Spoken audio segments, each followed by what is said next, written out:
அவிச்ச வேர்க்கடலை, 2 கேரட்டு, 2 பச்சை மிளகாய், 1 தக்காளி, கொஞ்சமாக கொத்தமல்லி, கருவேப்பிலை, 1 வெங்காயம்.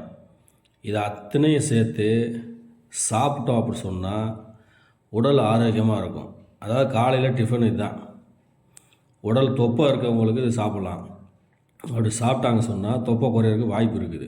ஒருவேளை டிஃபனை கட் பண்ணி சாப்பிட்ணும். என்னடா இப்படி சொல்கிறேன்னு நினைக்காதீங்க. இதெல்லாம் ஆடு மாடு தானே சாப்பிடுவேன், என்னையா மனுஷனுக்கு போகிறீங்களேன்னு. ஏன்னா அந்த ஆடு மாடு தானே நம்ம சாப்பிட்றோம். அப்போ அது சாப்பிட்றது நம்ம சாப்பிட்றது ஒன்றும் தப்பு இல்லையா? ஏன்னா அதுக்கு போய் நம்ம என்ன சொல்கிறது, அது எந்த ஆஸ்பத்திரிக்கும் போகிறதில்ல, எந்த கிட்னி பிரச்சனையும் இல்லை, எந்த ஆட்டு பிரச்சனையும் கிடையாது, நுரையீரல் பிரச்சனை, எந்த பிரச்சனையும் இல்லை. ஏன்னு சொன்னால் அது நேச்சுரலாக சாப்பிடுது, அது நேச்சுரலாக வாழ்க்கை கழிஞ்சுது. அதனால் இது பாருங்கள், இது சாப்பிட்டு பாருங்கள். இப்போ நான் சாப்பிட போகிறேன், பாருங்கள்.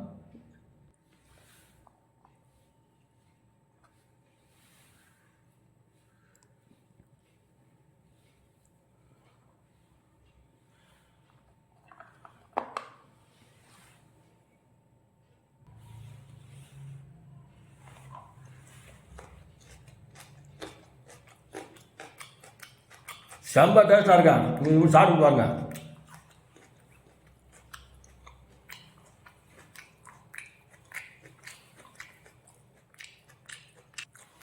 உண்மையிலே சொல்கிறேன், சரியான டேஸ்ட் இருக்குது. நல்ல கார சாரமாக, உடம்புக்கு அவ்வளோ எனர்ஜி. நீங்கள் அனுபவிங்க, இது மற்றவங்களுக்கு ஷேர் பண்ணுங்கள். எத்தனையோ பேருக்கு இது பிரயோஜனமாக இருக்கும். சாப்பிட பாருங்க.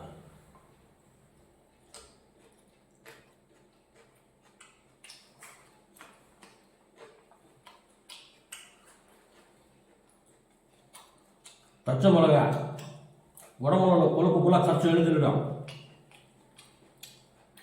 வெங்காயம் பாடி ஹீட் ஆக்காது. தக்காளி ஆப்பிள் சாப்பிட்டு சமம். கருவேப்பிலை கண்ணுக்கு நல்லது. கொத்தமல்லி பித்தத்தை கலைக்கும். கேரட்டு கண்ணுக்கு வெளிச்சத்தை தரும்.